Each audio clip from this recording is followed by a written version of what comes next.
empezar agradeciéndoles esta extraordinaria oportunidad de compartir con ustedes este trabajo. Este trabajo no es individual, es más bien el resultado de un equipo de investigación de varias personas. Creo que participamos 7 personas en un equipo en la Universidad Iberoamericana, en el INID, en el Instituto de Investigaciones para el Desarrollo de la Educación, donde se desarrolló esta investigación a lo largo de varios años. A lo largo de varios años nosotros pudimos acercarnos a niñas y niños migrantes en escuelas de varios estados que ahora vamos a ver, y recuperamos en total 100 entrevistas semiestructuradas con niñas y niños. Para eso contamos siempre con el apoyo, con el acompañamiento de muchas autoridades, de docentes, de directivos, de los lugares donde hicimos el trabajo de campo, sin el cual jamás hubiéramos podido hacer esto. Ustedes saben que incluso para entrar a los campamentos teníamos que ir con personal de la SEP. Entonces, esta ocasión para mí es muy importante, porque tanto con las niñas y niños que nosotros entrevistamos como con las autoridades les prometimos, les dijimos, pues no va a ser esto nada más va a ser publicaciones académicas y que lo vean en las universidades, sino también vamos a tratar en la medida de lo posible de devolverles y de dar a conocer estas inquietudes que ustedes nos están compartiendo.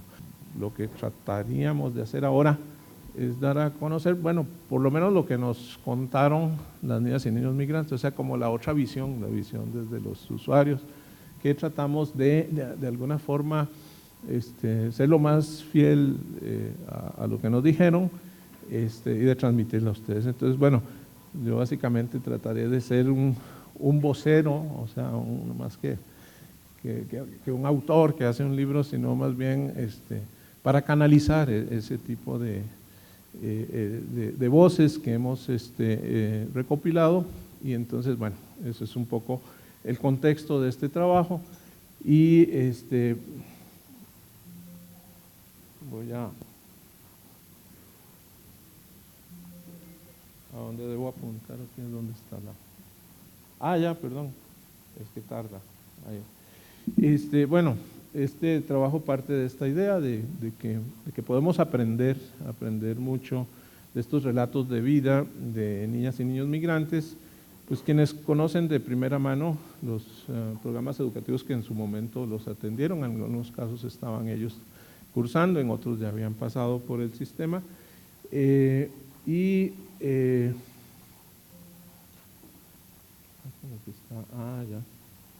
perdón, bueno, consideramos que tanto ellas como ellos, los niñas y niños, nos pueden enseñar o nos pueden decir cuáles son las principales fortalezas, debilidades de algunos programas y cuáles son los aspectos escolares o extraescolares, que también los hay y que es muy importante tomar en cuenta, que los motivaron a salir de la escuela o a continuar en ella. Entonces, yo me voy a centrar bastante en el tema de acceso y permanencia, que es uno de los ejes centrales de esta reunión, y bueno, y tratando de rescatar también desde el punto de vista de las instituciones educativas, que es lo que desde nuestro punto de vista, a partir de lo que nos han comentado, aprendemos de estos relatos.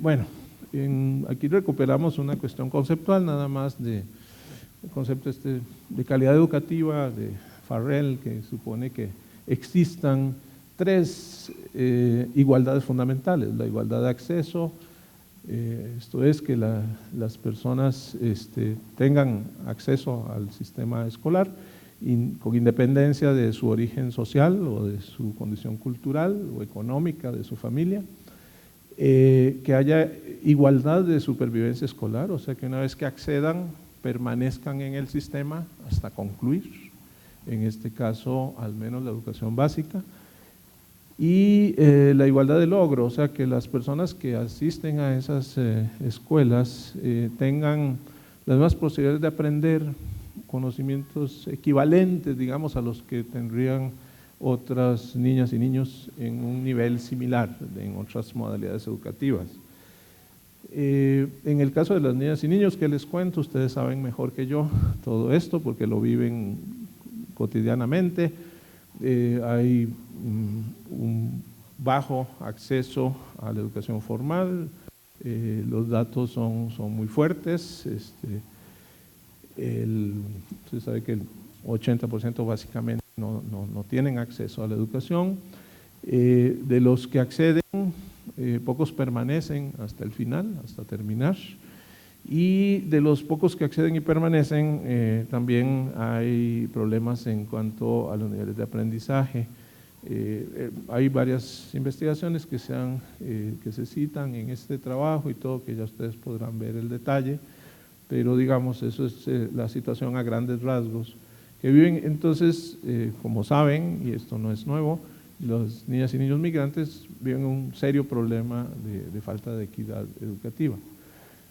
En este panorama difícil, sin embargo, hay una luz de esperanza, y esa luz es que hay una pequeña cantidad de niñas y niños migrantes que han logrado acceder y permanecer en el sistema educativo a pesar de las difíciles condiciones en que viven, estudian, trabajan sus familias, que son en mucho similares a las de otros migrantes.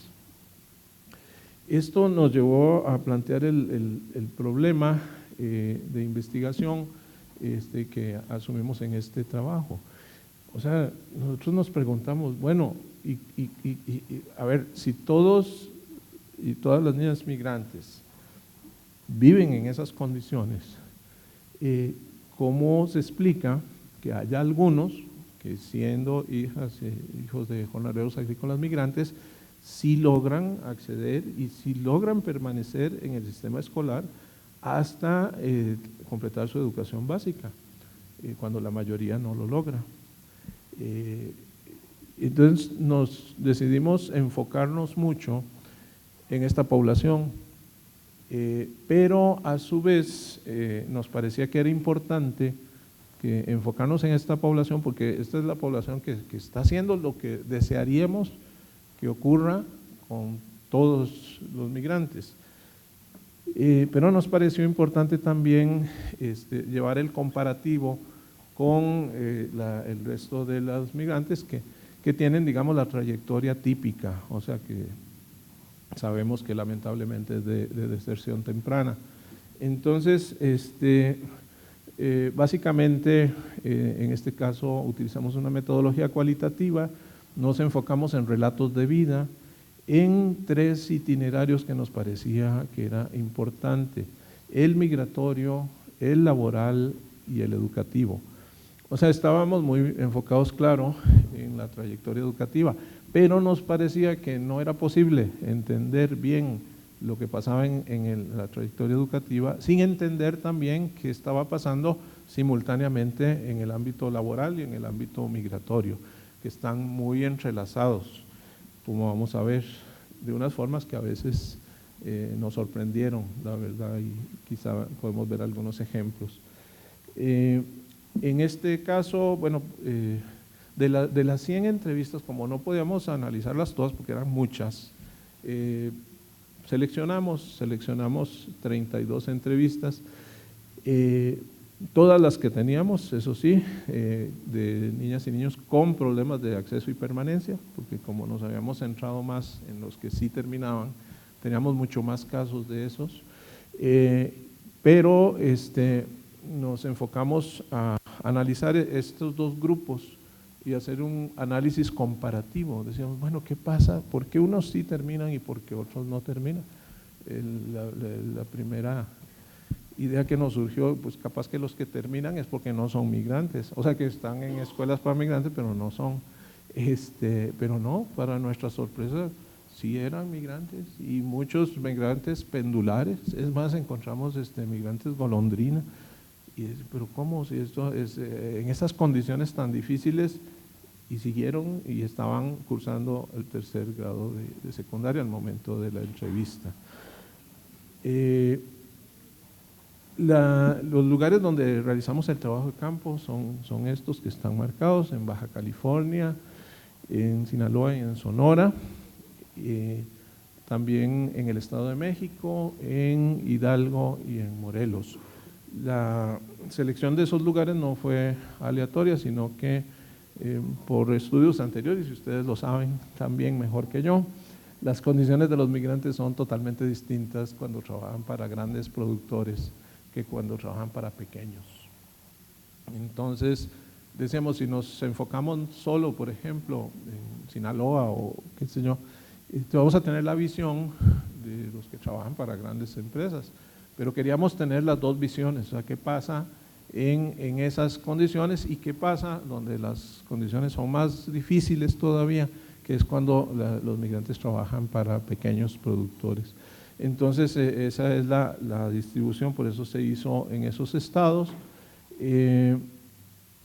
Y bueno, el estudio tiene un recorte diacrónico, o sea, un enfoque de lo que llaman longitudinal aproximado, o sea, porque nos interesaba conocer esto de los itinerarios, o singladuras, se llama eso también en alguna literatura, que es ver cuál es el itinerario de lo que realmente ha pasado. Y a partir de ese itinerario, ya sea laboral, ya sea migratorio o ya sea educativo, deducir un poco cuál es la trayectoria. Por ejemplo, en estos dos casos, estos dos grupos, es precisamente una división por trayectorias, una trayectoria que los llevó a terminar o a ejercer plenamente, digamos, el derecho a la educación, y una trayectoria donde no, donde se salieron tempranamente. Y bueno, aquí nada más una precisión conceptual, para luego que no nos confundamos. Hablamos de relatos de vida y no historias de vida, porque es otra cosa.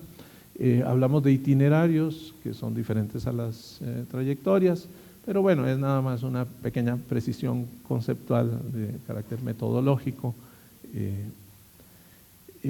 Vamos a la discusión de resultados, que quizá es lo que a ustedes más les interesa. Bueno, ustedes saben, como personas que están involucradas en la educación, que hay varias teorías que se conocen como teorías de la reproducción, que lo que sostienen es que el logro académico está ligado al contexto socioeconómico y cultural de los estudiantes.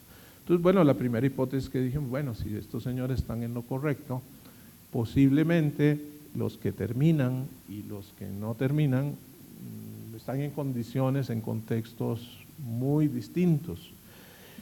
Sin embargo, pues no es así.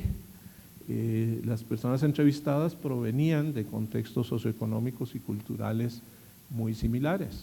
O sea, no era que los que terminaban, digamos, no eran hijos de migrantes y los otros sí, no.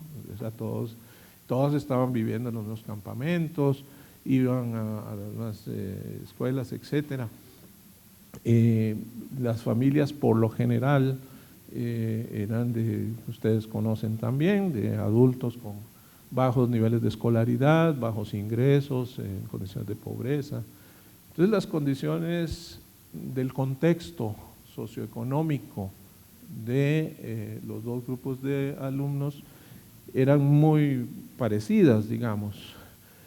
Sin embargo, sí encontramos, o sea, eran parecidas, pero aún así habían ciertas diferencias, pequeñas diferencias que empezamos a notar entre los dos grupos, y que podrían explicarnos por qué unos terminan y por qué otros abandonan.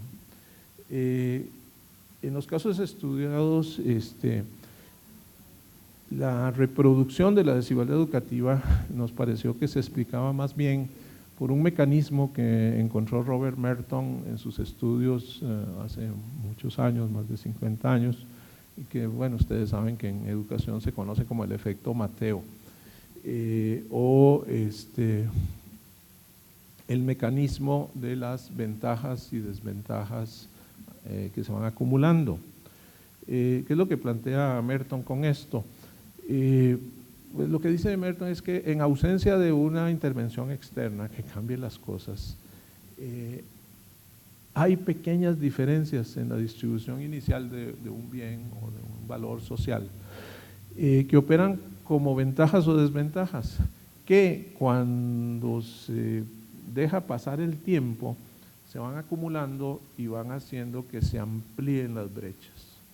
Entonces, lo que diría Merton es, cuando vemos una brecha de desigualdad actual, si nos vamos al pasado, posiblemente esa gran brecha se originó en unas pequeñas diferencias que parecía que no tendrían importancia, pero que con el paso del tiempo se iban ampliando.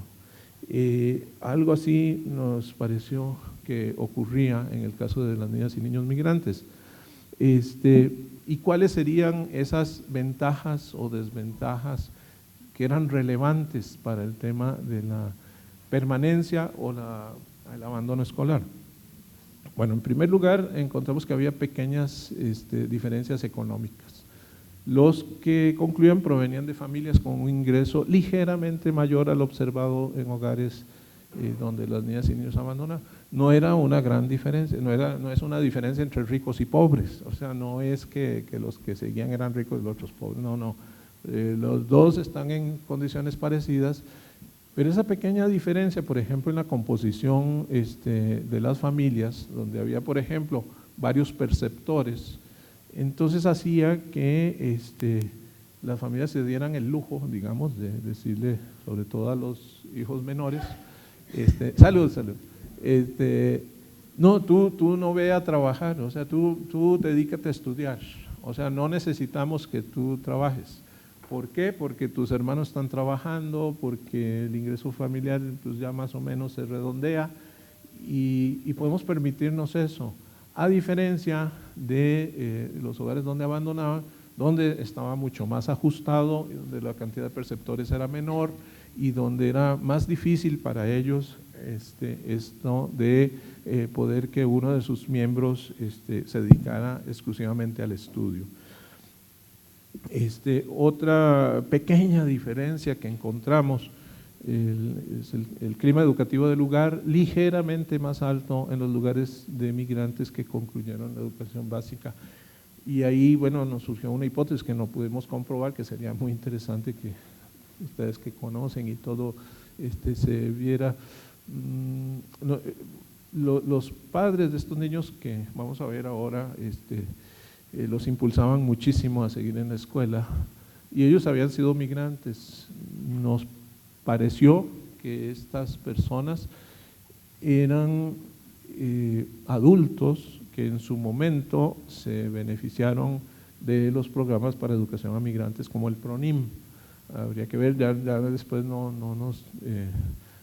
pudimos comprobar eso, pero como hipótesis pasa porque muchas veces estos padres y madres tampoco que tenían, digamos, un altísimo grado, ¿no? Pero habían terminado la primaria, tenían algún grado de secundaria, o sea, ya tenían un nivel un poquito más alto que el de los otros, el del grupo que abandonaba la escuela tempranamente, de muy bajo nivel de escolaridad, muchos analfabetos, etcétera. Otra pequeña diferencia, pequeña pero grande, es la cuestión cultural. Todas las personas que concluyeron, que entramos en nuestras entrevistas,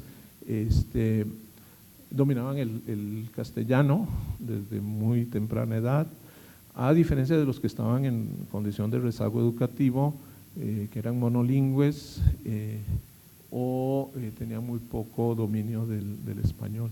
Algunas entrevistas tuvimos que hacerlas con intérpretes porque de hecho los muchachos no dominaban, y entonces esta sí era una diferencia muy fuerte entre los que abandonaban y los que seguían.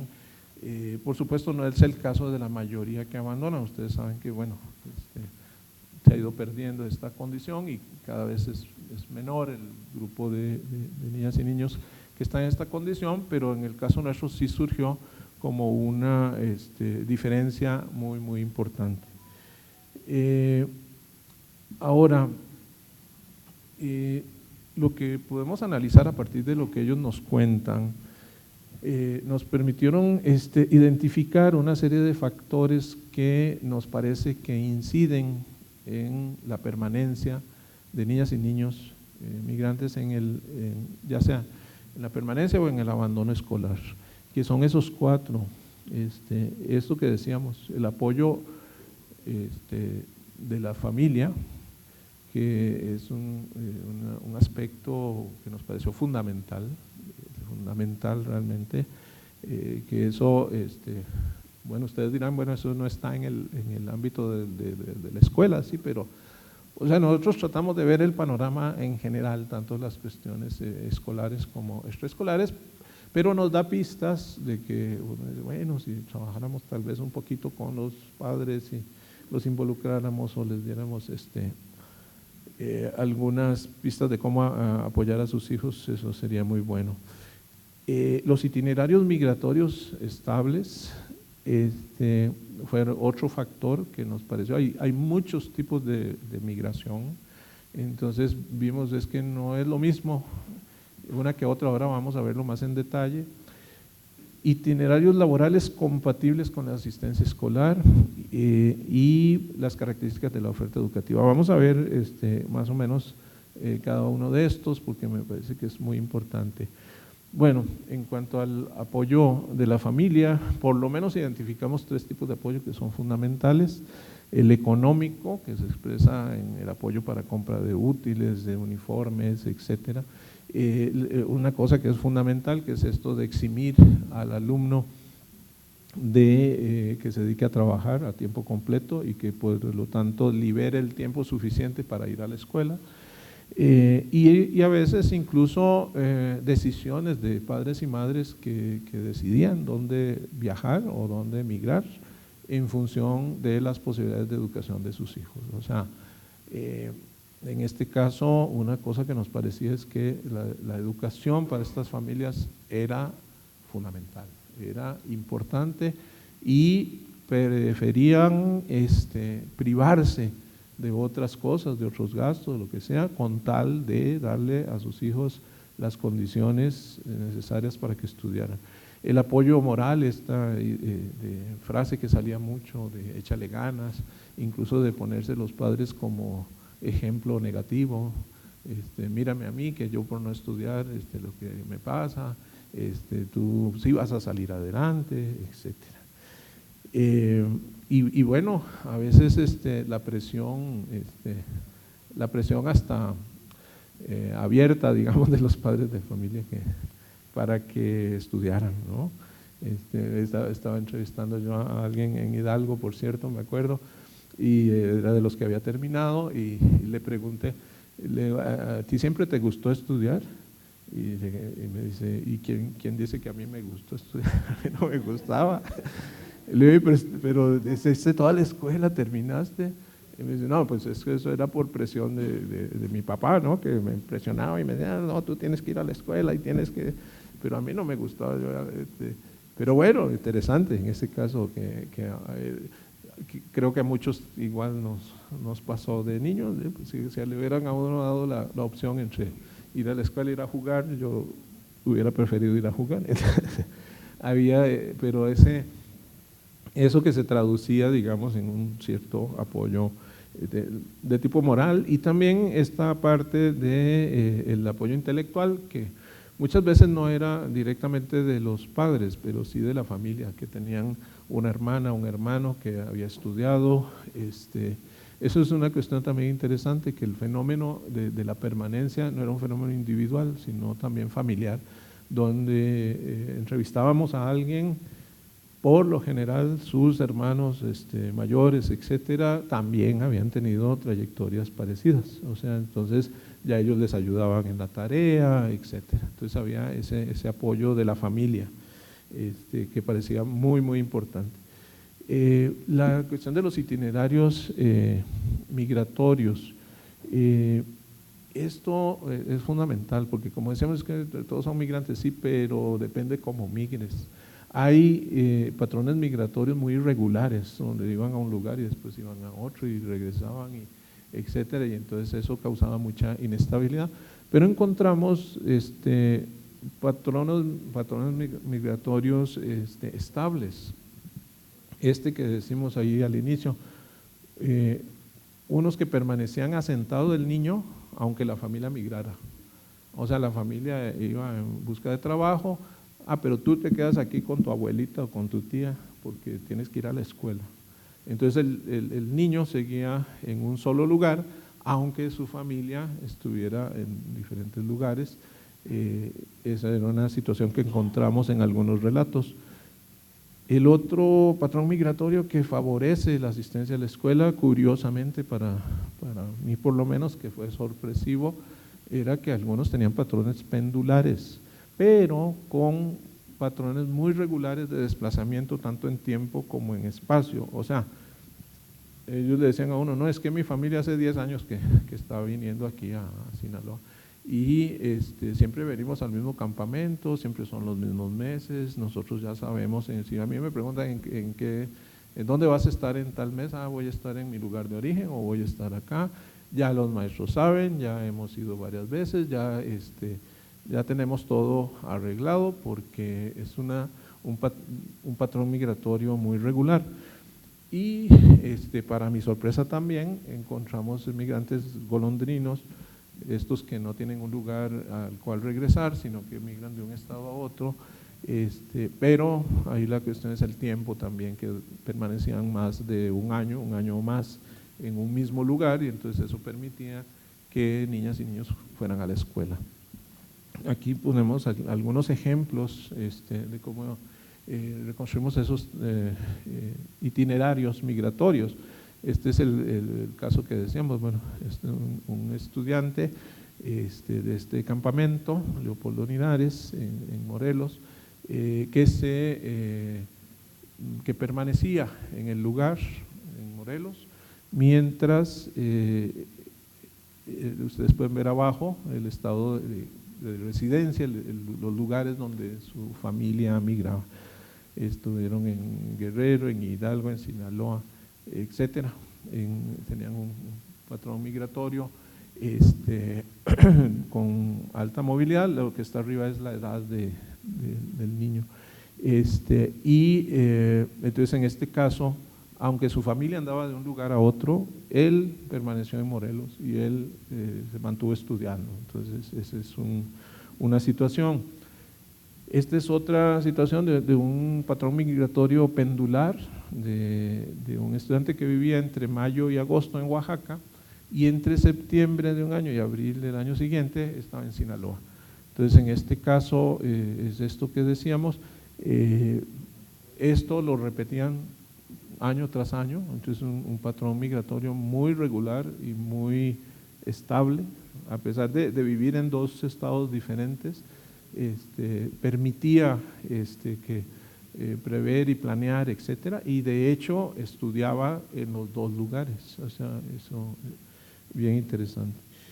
Este es el otro que mencionábamos, un patrón migratorio golondrina, de un estudiante que nació en Guerrero y que había vivido en todos esos estados. Sin embargo, como ustedes ven la edad, siempre permanecían más de un año en cada uno de esos estados, y eso permitía que el niño se incorporara a la escuela. Otra cosa que nos sorprendió muchísimo es esto de los itinerarios laborales. O sea, siempre se ha dicho que el trabajo infantil es uno de los grandes problemas para que los niños migrantes estudien, y entonces en las entrevistas también uno pensaba que todos los niños que estaban terminando pues no trabajaban, y algunos, la mayoría en este caso no trabajaba, eso es cierto, pero había algunos que sí trabajaban, y uno les pregunta, ¿tú no trabajas? No, sí, yo sí trabajo. ¿Pero cómo le haces? No, pues que yo trabajo en vacaciones o los fines de semana, yo trabajo un ratito en la mañana. O sea, ahí lo importante no era si trabajaba o no trabajaba, sino dónde estaba la prioridad. O sea, que decir, yo a veces trabajo para ganarme alguito, pero para mí la prioridad es ir a la escuela. O sea, si hay una labor que interrumpe mi asistencia a la escuela, pues ya no. O sea, aunque trabajaban, el centro de atención y eso era ir a la escuela. Incluso a veces trabajan para tener algunos ingresos para apoyarse también en la parte escolar. Entonces es interesante, no es que uno promueva ni justifique el trabajo infantil, sino que pues, el asunto no era si trabajaban o no, sino cómo lo hacían, en qué momento y dónde estaban sus prioridades. Otra situación que nos parece que es muy importante y de especial interés seguramente para ustedes es lo que llamamos las características de la experiencia escolar y de la oferta educativa. La experiencia escolar, digamos, de estas niñas y niños, pues era diferente en los dos grupos. La totalidad de los migrantes que concluyeron la educación básica había cursado el preescolar. A mí eso me sorprendió mucho, porque la verdad yo no lo esperaba y muestra la extraordinaria papel y importancia que tiene el preescolar, sobre todo en estas familias. Quizá en otras familias donde padres de mayor escolaridad y eso, no sé. Pero en esto de haber cursado el preescolar fue interesante. Es más, no encontramos, yo creo, ninguna, por lo menos de los que analizamos, ninguna excepción. O sea, todos habían estado desde el preescolar. Siempre existió oferta educativa en los lugares donde ellos vivieron, pero esto también aplica para los que abandonaron. O sea, nosotros les hicimos una pregunta muy directa. Les preguntamos, ¿alguna vez no pudiste estudiar porque el lugar donde llegaste no había escuela? Y la respuesta siempre fue negativa. O sea, ellos nos dijeron no. O sea, siempre había escuela, aún los que se salieron tempranamente. La escuela estaba ahí, pero ellos no iban. O sea, la oferta educativa siempre estuvo, unos la pudieron aprovechar, otros no, pero no hubo problemas de que alguien nos dijera, no, pues es que fui a tal lugar y ahí no había dónde ir. Siempre había. Ahora, a diferencia de los que abandonaron tempranamente, los que continuaron presentaban trayectorias escolares muy estables, pocos casos de reprobación o de abandono temporal.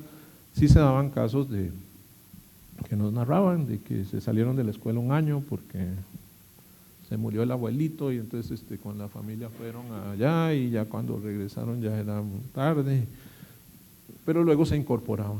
Incluso había casos poquitos de reprobación, pero que después se ponían, se nivelaban. Allí sí encontramos una diferencia también. Los migrantes que concluían tenían una opinión muy positiva del trabajo de los docentes, recordaban su paso por la escuela como algo muy agradable, bonito, pero los que no concluían sí, más bien tenían otra opinión, una opinión un poco de un lugar hostil, ajeno, donde no entendían, donde sentían miedo. Y gran parte de esto, porque tratamos de profundizar un poco, porque si no nos quedamos en eso de por qué abandonaste la escuela, pues no me gustaba, pero el asunto fue, ¿y por qué no te gustaba? Y por lo general la respuesta era porque yo no entendía, porque yo hablaba otro idioma y yo no le entendía a la maestra, y los otros niños se burlaban de mí porque pensaban que yo era tonto y eso me daba vergüenza, y entonces apenas pude me fui y no me sentía a gusto, y su experiencia era esa.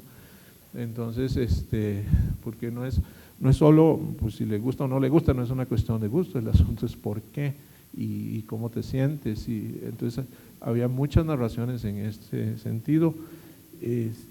Como vimos, estas diferencias culturales, la mayoría de los que abandonaron tenían problemas en este sentido.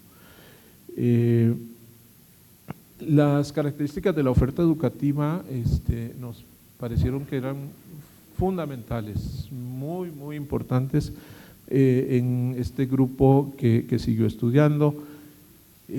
Una forma como las escuelas contribuyeron a la permanencia de niñas y niños fue cuando se adaptaron a sus condiciones.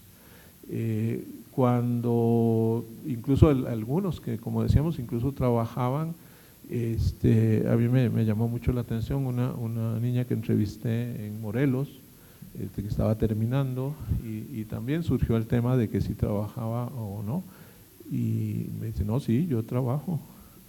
Y yo le decía, bueno, pero trabajas en un horario que no interrumpe tu asistencia a clase. No, sí, sí, la interrumpe. Pero entonces, a ver, ¿cómo le haces? Si se interrumpe, ¿y cómo seguiste? No, dice, porque es que yo trabajo, no, creo que eran 2 meses. Y la maestra es muy buena conmigo, dice ella, los sábados me atiende, me cuenta que vieron en clase, me deja tareas, yo las hago, y entonces me mantengo al día de cómo iba la clase, y ya cuando termina de trabajar yo me incorporo de nuevo.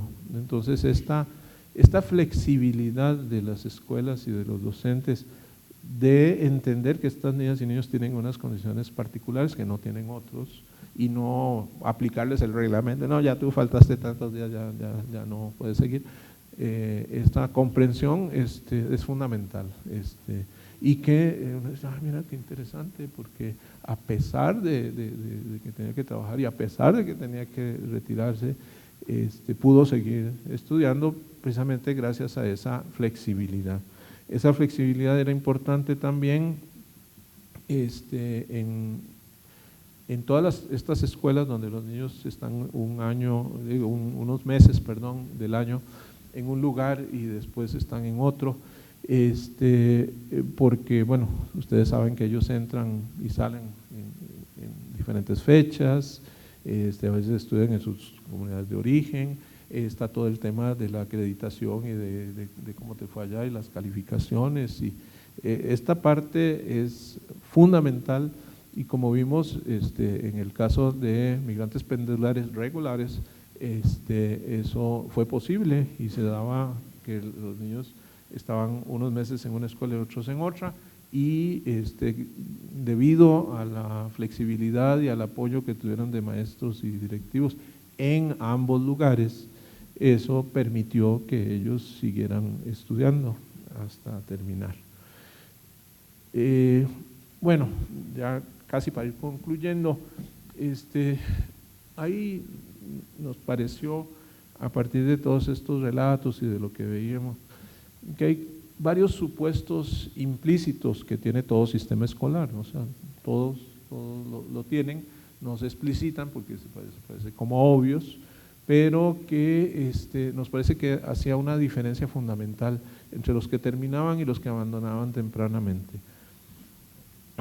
Uno es esto de que el alumno va a permanecer en un solo lugar el tiempo suficiente para cursar un ciclo escolar completo. Eso en estos casos, en algunos de los que entrevistamos sí se daba, que eran los que estaban terminando, ya sea porque permanecía o ya sea porque estaba en 2 lugares. Pero no así. Ahora vamos a ver en el caso de los que abandonaban, que va a contar con el tiempo requerido para dedicarse de manera exclusiva a estudiar, a asistir a clases, a hacer tareas, etcétera. Como ustedes saben, hay muchas niñas y niños que no cumplen con esto porque están involucrados en el trabajo o por otras razones, también en el trabajo de cuidado de la casa y labores domésticas en el caso de las niñas, y que van a contar con las condiciones mínimas de vestido, calzado, alimentación, etcétera, para asistir a la escuela. Incluso en uno de los relatos de uno de los niños que estaban terminando, pero que un año dejó de estudiar, y fue muy duro cuando le preguntamos, ¿y por qué te saliste de la escuela? Porque es que necesitábamos comprar un uniforme y en mi casa no había plata para el uniforme, Y dice, ay, mira, por falta de dinero para comprar un uniforme, dejó un año de estudiar. Dichosamente al año siguiente se incorporó, etcétera, pero uno dice cómo estas condiciones son básicas y fundamentales, y si no se tienen, es muy difícil.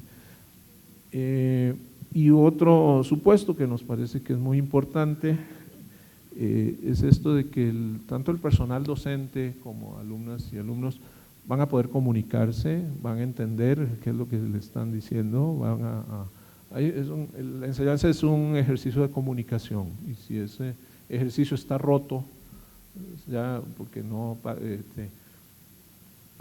maestro y alumno no se pueden comunicar porque hablan distintas lenguas, etcétera, eso no es posible. Entonces, básicamente, nos parece bien interesante cuando hacemos el análisis comparativo de los dos grupos.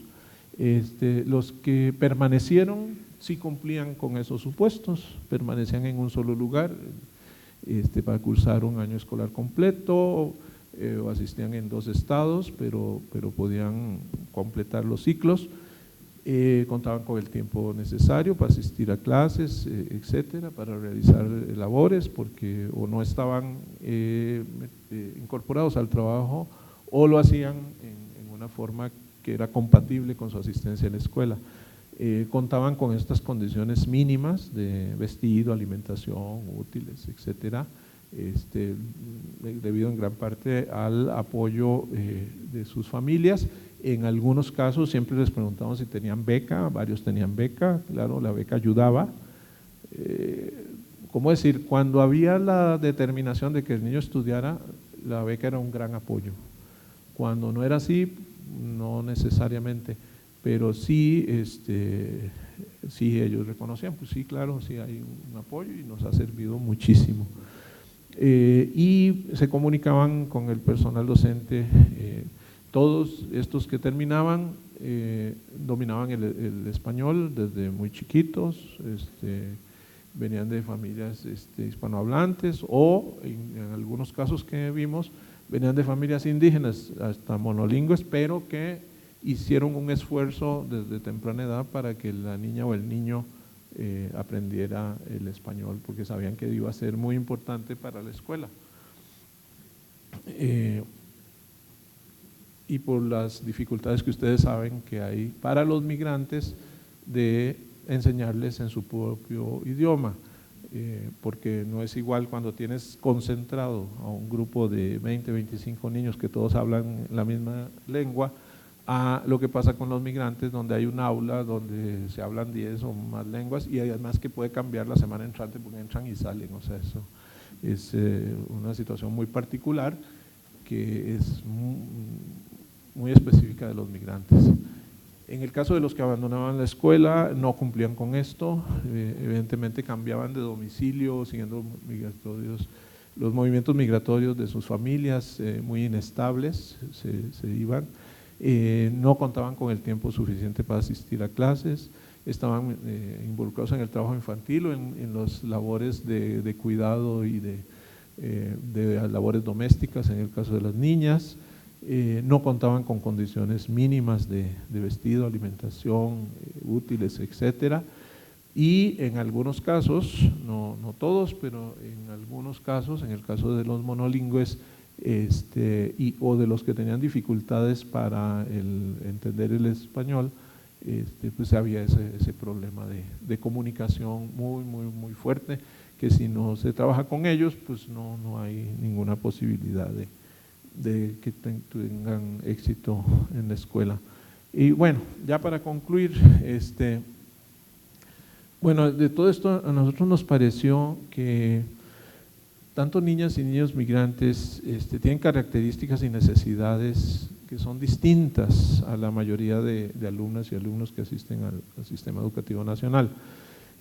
Para atender estas particularidades se requiere fortalecer acciones que de hecho muchas de esas ya ustedes seguramente la están impulsando en las escuelas, de migrantes, ustedes que están directamente trabajando con esta población y que bueno, nosotros visto a partir de estos relatos que recopilamos y analizamos, nos parece que son fundamentales. Posiblemente hay otras que los niñas y niños que no son expertos en educación quizá no las ven, pero que pues nosotros cumplimos con traer un poco esta visión de ellos. Para atender estas particularidades decimos entonces qué es lo que nos parece que las escuelas, los retos, pues adaptarse a esta situación en la que niñas y niños pueden entrar y salir de las escuelas en distintos momentos del año debido a los desplazamientos constantes de sus familias. Eso, las escuelas tienen que estar preparadas para eso, ustedes ya lo saben, ustedes ya tienen protocolos para eso, me imagino, y sobre todo contar con estos procedimientos para recibir a niñas y niños que no traen documentos, que no se sabe a veces en qué grado están. Esta parte del control escolar que ustedes están viendo es fundamental, porque al estar en un lugar y otro, eso se dificulta. Cuando en el pasado se les daban boletas de calificaciones, en el camino las perdían, etcétera. Entonces, el atender a un alumno, una alumna que se desplaza por el territorio constantemente, ese es un reto fundamental de los sistemas de control escolar. Yo sé que han habido esfuerzos, el antiguo SINASEM, Sistema Nacional de Control Escolar para Migrantes, ese era el propósito. Entiendo que ahora hay otros, pero algo que es fundamental es la comunicación entre los estados, porque ellos pasan de un lugar a otro y esto, si no se logra, dificulta mucho su educación. Debido a lo que por lo menos nosotros encontramos de esto del papel central que tienen padres y madres, nos parece que es muy importante mantener una comunicación muy constante con ellos, para que se motiven a enviar a sus hijos a la escuela, que conozcan los programas y los recursos con los que pueden contar y que están disponibles y que a veces ellos mismos no siempre los conocen. Y esta parte nos pareció que era muy, muy importante. Nos parece que sería muy de una gran utilidad establecer un sistema de control federal o interestatal para que tanto estados de origen como de recepción intercambien información de manera ágil, segura y puedan darle seguimiento a este avance escolar de niñas y niños migrantes que se desplazan por el territorio. Y bueno, finalmente, para el caso de los niños que tienen dificultades para la comprensión del castellano, nos parece que deben haber apoyos para que comprendan, para que dominen el español como segunda lengua. No estamos hablando de castellanizarlos a todos, ni estamos diciendo que no tienen valor sus lenguas.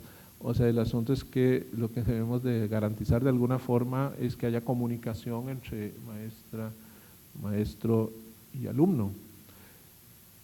Como decíamos, en los poblados indígenas donde todos los niños hablan una lengua, lo que se ha buscado es que el maestro hable la lengua de los niños. Pero cuando tenemos niños de muchas lenguas, tenemos que comunicarnos de alguna forma.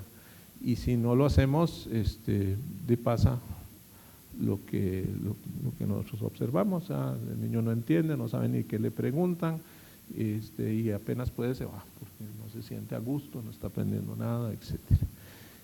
Y por último, pues contar con programas de becas dirigidos sobre todo a los migrantes que están en condiciones de mayor pobreza, para pues, garantizarles acceso a libros, a útiles, etcétera. Bueno, yo ya con esto voy concluyendo. Los que quisieran conocer un poquito más en detalle y sobre todo escuchar, bueno, ver las transcripciones que hacemos ahí directamente de las niñas y niños migrantes, de cuyas voces dedujimos estas cosas que ahora les expuse, están en ese libro, publicado por la Universidad Iberoamericana.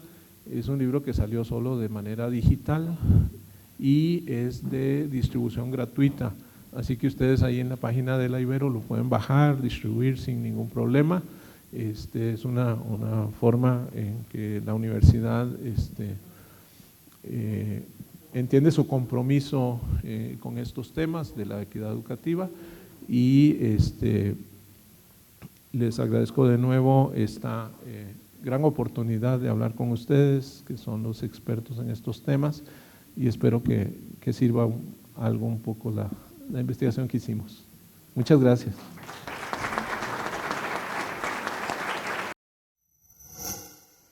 Gobierno de México.